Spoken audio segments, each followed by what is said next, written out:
على آل محمد كما باركت على إبراهيم وعلى آل إبراهيم إنك حميد مجيد رب اشرح لي صدري ويسر لي أمري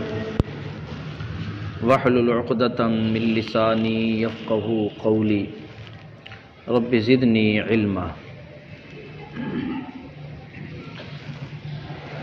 میرے بھائیوں، دوستوں اور بزرگوں، حضور پاک صلی اللہ علیہ وسلم کی زندگی کے مختلف پہلو میں نے آپ حضرات کے سامنے ان کے بارے میں کچھ معروضات پیش کی تھی۔ تو حضور پاک صلی اللہ علیہ وسلم کے زندگی کے مختلف پہلو میں سے ایک پہلو یہ بھی ہے کہ آپ صلی اللہ علیہ وسلم کو اللہ تعالیٰ نے بحیثیت ایک معلم کے بھیجا۔ آپ ایک معلم کی حیثیت سے دنیا کے اندر تشریف لائے، جہاں آپ ایک مبلغ کی حیثیت سے تشریف لائے، جہاں آپ حضور پاک صلی اللہ علیہ وسلم ایک معاشرتی زندگی کے اعتبار سے سکھانے والے تھے، اس اعتبار سے تشریف لائے، اور آپ علیہ السلام بہترین یعنی کہ وہ اخلاق والے تھے، اس اعتبار سے آپ کی زندگی ہمارے سامنے ہے۔ اسی طرح حضور پاک صلی اللہ علیہ وسلم کی ایک زندگی ایک بہترین معلم ہونے کی حیثیت سے ہے کہ آپ صلی اللہ علیہ وسلم بہترین انداز کے اندر علم سکھانے والے تھے۔ علم آپ علیہ السلام نے براہ راست اللہ سے لیا اور لوگوں تک اس کو پہنچایا اور لوگوں کو وہ علم سکھایا۔ حضور پاک صلی اللہ علیہ وسلم ایک ایک چیز لوگوں کو بتاتے بھی تھے اور سکھاتے بھی تھے۔ بتانے اور سکھانے میں مطلب یہ ہے، فرق یہ ہے کہ بتانے کا مطلب ہوتا ہے کہ صرف منہ سے بول کر اس کو بتا دینا، اور سکھانے کا مطلب یہ ہے کہ اس پر عمل بھی اپنے سامنے کروا دینا کہ یہ عمل ہے۔ اس لیے آپ علیہ السلام بتاتے بھی تھے اور سکھاتے بھی تھے۔ آپ علیہ السلام کے سامنے کوئی بھی معاملہ پیش آتا تو آپ اس کا پورا علم اسی موقع پر سب کو بتا دیتے تھے۔ اور اللہ تعالیٰ نے بھی قرآن پاک میں ارشاد فرمایا کہ قُلْ هَلْ يَسْتَوِي الَّذِينَ يَعْلَمُونَ وَالَّذِينَ لَا يَعْلَمُونَ، کہ جن لوگوں کو اللہ نے علم دیا ہے اور جن لوگوں کو علم نہیں ہے، یہ دونوں برابر نہیں ہو سکتے۔ ایک آدمی کے پاس علم ہے اور دوسرے کے پاس علم نہیں ہے، تو ان دونوں کے اندر برابری نہیں ہے۔ اور علم کون سا ہے کہ علم وہ علم مراد ہے جو اللہ کی اطاعت پر آدمی کو لے کر آئے، وہ علم مراد ہے۔ جس علم کے ذریعے سے اللہ کی عظمت، اللہ کی بڑائی سمجھ آ رہی ہو، جس علم کے ذریعے سے حضور پاک صلی اللہ علیہ وسلم کے مبارک اور سنت اعمال سمجھ میں آ رہے ہوں، اس کو علم کہا جاتا ہے۔ بقیہ کوئی چیز بھی علم نہیں ہے، وہ فنون ہے۔ ہم فنون سیکھتے ہیں، مختلف فنون ہوتے ہیں، دنیا کے اعتبار سے بھی ہیں، دین کے اعتبار سے بھی ہیں، اپنی زندگی گزارنے کے اعتبار سے بھی ہیں، تجارت کے اصول ہیں، ہر چیز کے اصول ہیں، فروع ہیں، وہ چیزیں فنون کے درجے کے اندر آتی ہیں۔ علم وہ ہے جو اللہ تک پہنچا دے اور اللہ کے رسول صلی اللہ علیہ وسلم تک پہنچا دے، اس کو علم کہا جاتا ہے۔ اور ہاں، اس تک پہنچنے کے لیے، اللہ اور اس کے رسول کے علم تک پہنچنے کے لیے راستے میں جو اسباب اختیار کیے جاتے ہیں، اگر وہ ہمیں وہاں تک پہنچاتے ہوں تو پھر اس کو بھی ثواب کا درجہ سمجھا جاتا ہے۔ جیسے مثال کے طور پر کوئی آدمی ریاضی سمجھتا ہے، حساب سمجھتا ہے، جمع تفریق ضرب تقسیم کے سوال سمجھتا ہے، اور وہ اس لیے سمجھ رہا ہے کہ میں نے آگے چل کر اس کے ذریعے سے قرآن اور حدیث کو سمجھنا ہے، کیونکہ قرآن میں ایک اہم مسئلہ وراثت کا ہے، میراث کا مسئلہ ہے، وراثت لوگوں کو بتائی جاتی ہے، اور وراثت وہی آدمی بتا سکتا ہے اور وہی آدمی وراثت کو سمجھ سکتا ہے جس کو ریاضی آتی ہوگی۔ اگر ریاضی نہیں آتی تو وراثت کا سمجھنا مشکل ہو جاتا ہے۔ تو اس لیے ریاضی کو اس نیت کے ساتھ سمجھتا ہے کہ اللہ کا ایک اہم ترین حکم وراثت کا ہے، اور میں نے اس وراثت کو آگے چل کر سمجھنا ہے، قرآن پاک کے اس اہم مضمون کو میں نے سمجھنا ہے، اس لیے میں ریاضی پڑھ رہا ہوں۔ تو اب ہمارا یہ ریاضی پڑھنا بھی باعث ثواب سمجھا جائے گا۔ کوئی آدمی دنیا کی کوئی بھی زبان سیکھتا ہے، وہ اپنے علاقے کی کوئی زبان سیکھتا ہے یا عالمی زبان سیکھتا ہے، انگلش سیکھتا ہے، فارسی سیکھتا ہے، عربی سیکھتا ہے، اور دنیا کی کوئی اور زبان سیکھتا ہے، اور وہ اس نیت کے ساتھ سیکھتا ہے کہ میں نے یہ زبانیں سیکھ کر اس کے ذریعے سے دنیا میں اسلام کی دعوت دوں گا، ہر زبان تک دین کی دعوت کو پہنچا دوں گا، اس نیت کے ساتھ وہ دنیا کی کوئی بھی زبان سیکھ رہا ہے، وہ اس کے لیے باعث اجر۔ کوئی اور چیز، جس چیز کے ذریعے سے آپ کا اصل مقصود اللہ اور اس کے رسول تک پہنچنا ہے، اصل مقصود قرآن اور حدیث کو سمجھنا ہے، تو پھر اس کے جو بھی اسباب آپ راستے کے اندر اختیار کرتے جائیں گے وہ اسباب آپ کے لیے باعث اجر و ثواب بنتے چلے جائیں گے۔ حضرت علی رضی اللہ تعالیٰ عنہ ارشاد فرماتے ہیں کہ رضینا قسمت الجبار فینا لنا علم وللجہال مال فإن المال یفنا عن قریب فإن العلم باق لا یزال، کہ ہم اللہ کی تقسیم پر راضی ہیں، اللہ تعالیٰ نے جو ہمارے لیے تقسیم مقرر فرما دی ہے ہم اس پر راضی ہیں۔ کیسے راضی ہیں؟ کہ اللہ نے ہمیں علم دے دیا ہے اور ناواقف آدمی کو مال زیادہ دے دیا ہے۔ جو آدمی جتنا دین سے دور ہوتا ہے اتنا ہی پھر وہ اپنی دنیا میں مستغرق ہو جاتا ہے، اس کو دین یاد ہی نہیں رہتا۔ تو جو ناواقف آدمی ہے اس کو مال اللہ نے زیادہ دے دیا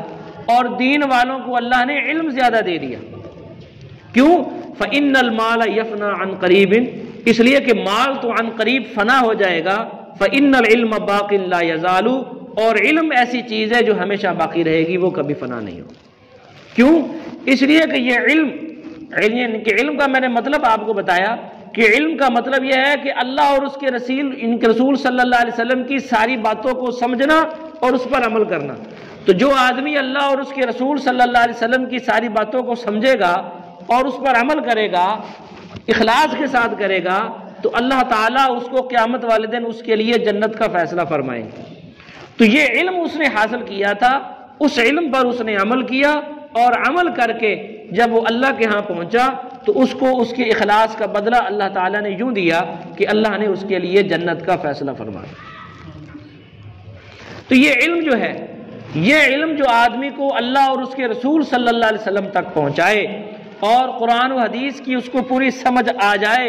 اور پھر وہ اسی کے مطابق اپنی زندگی گزارنے والا بن جائے، اس علم کو علم کہا جاتا ہے۔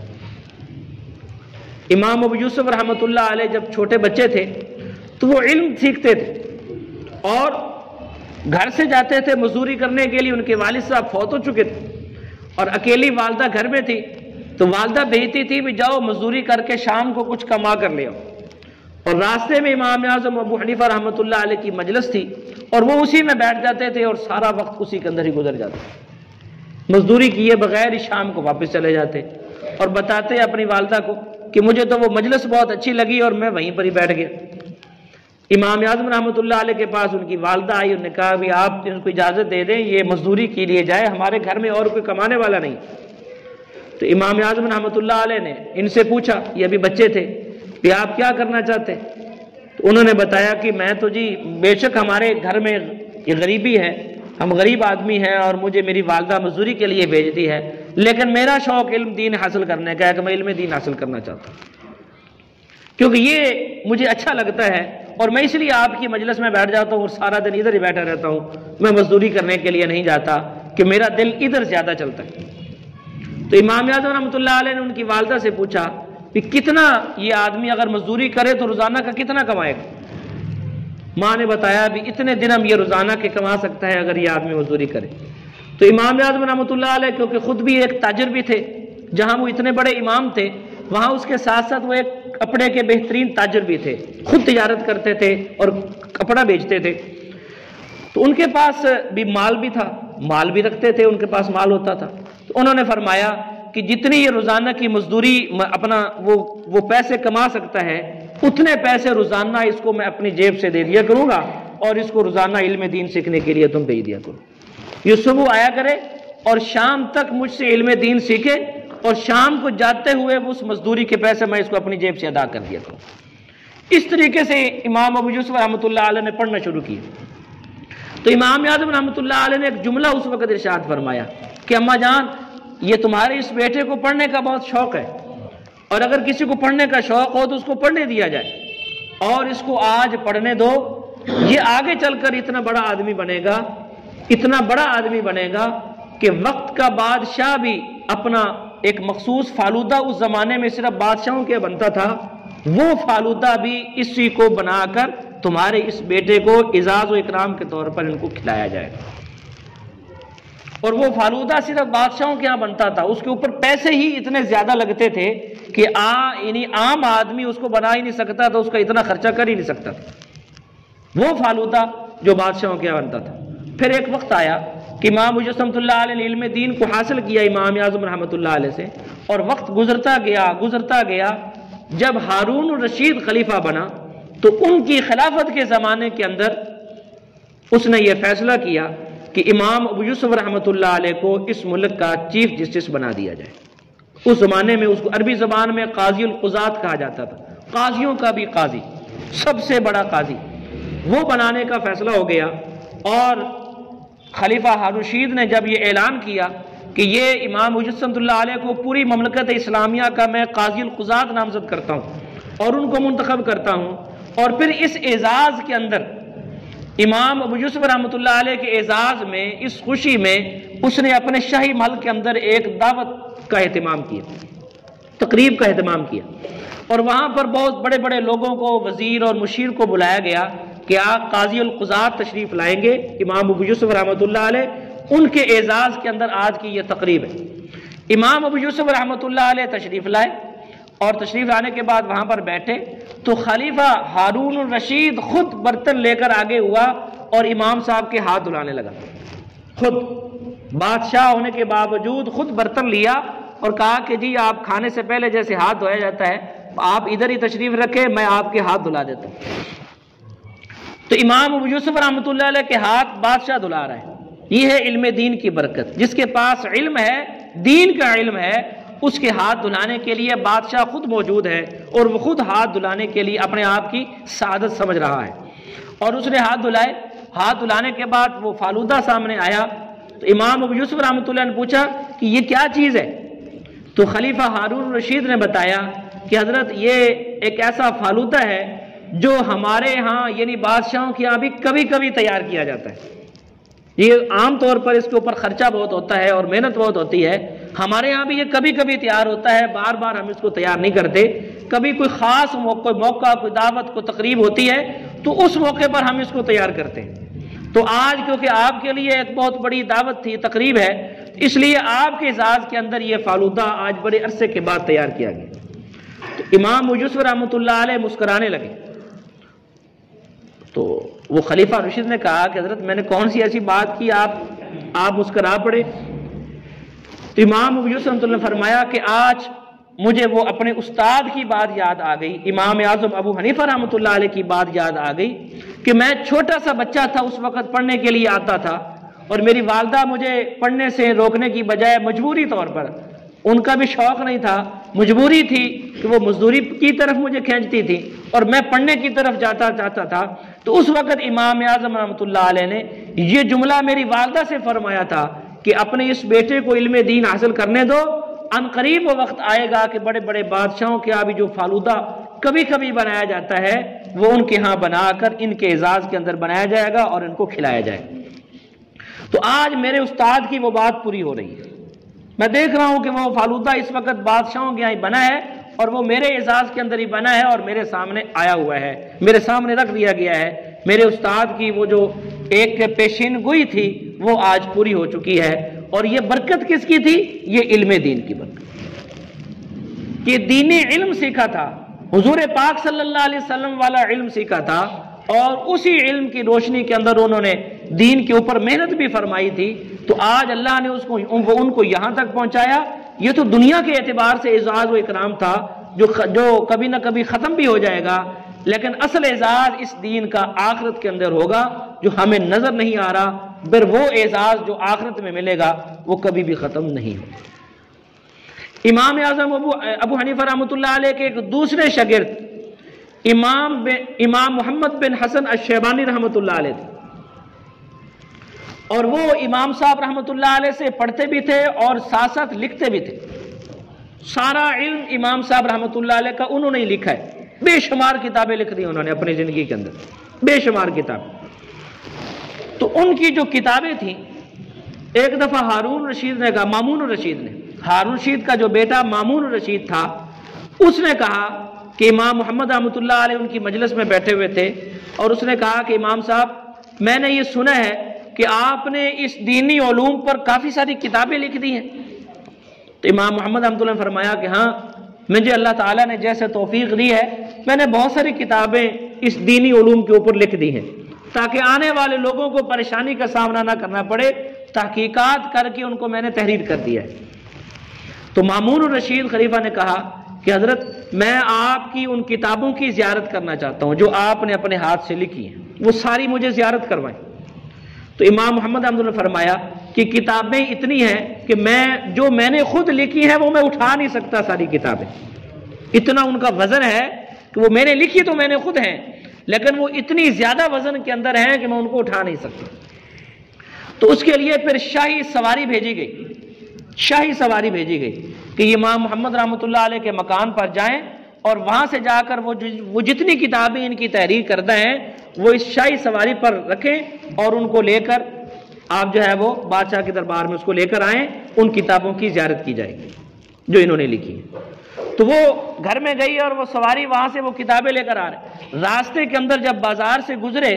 اور وہ شاہی سواری اتنی بڑی کتابیں ان کے اوپر جو ہے وہ نکلا دی ہوئی تھی اور وہ لے کر شاہی دربار کی طرف لے کر جا رہے تھے، تو راستے کے اندر عیسائیوں کا ایک پادری کھڑا ہوا تھا،